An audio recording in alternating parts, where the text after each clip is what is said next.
Hello everybody, I am Dr. Vasu. I am a consultant at Indo-US hospital. I work in the Department of Cardiology. Today my idea of talking to you through this medium is to bring about an awareness of heart failure. It's not that heart failure is all of a sudden out of the box new disease. No, it's just that our awareness about heart failure has increased in the last couple of years. More so because of the number of publications and a regenerated interest among all the medical fraternity in diagnosing and treating heart failure. And of late there have been a variety of drugs which have been in the market, which have shown a very promising results in management of these patients with heart failure. Heart failure is a broad term. It's not a disease, rather it's a syndrome. When a group of symptoms which correlate and which come together and produce a clinical symptom, we by and large end up calling it as heart failure. Now, by heart failure, it doesn't mean that there is systolic heart failure or diastolic, or rather I would put it this way, the classification of heart failure as systolic and diastolic heart failure, what was predominantly being taught to us when we were in the medical school. But now the terminology is little bit changed. It is heart failure with preserved ejection fraction and heart failure with low ejection fraction. Now, when we call heart failure, we always predominantly mean it as a systolic heart failure.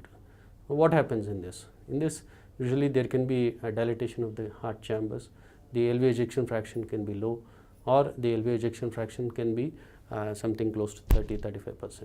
Whatever it is, if a patient comes to you with symptoms and signs of edema feet, breathlessness, even on taking few steps or walking for few meters, or on daily routine work, then you go on to classify them as patients with heart failure. Now, coming to the interesting part is, what do we call patients who have all the symptoms of heart failure, like what I just recollected, but their echocardiogram shows that they have an ejection fraction which is close to normal, something like 45, 50 or maybe 55 at times. These patients do have symptoms of heart failure, but then their ejection fraction is preserved. These are the subgroup of patients whom you go on to tell that they have heart failure with preserved ejection fraction. Now, the newer drugs which have been in the market, which have been aggressively being promoted by the American College of Cardiology, is that we are in a position to treat these patients who have the clinical symptoms of heart failure. They do not have the reduction in the ejection fraction. And when the traditional old understanding of heart failure, that is heart failure with reduced ejection fraction, in them most of us have a good knowledge of how to treat them with beta blockers, with diuretics, with the other devices, for example, heart failure device, LV assist device and things like that.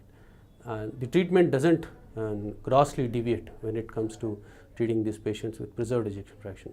More or less the drugs are the same, but then identifying these patients and treating them will be of lot of benefit. Another good reason why there is increase in these heart failures is the longevity of the patients. A lot of patients now go on to live for 60, 70, 80 years. And these are the patients who gradually may develop in due course heart failure. So, I would like to talk to you more about this when we meet next. Thank you so much.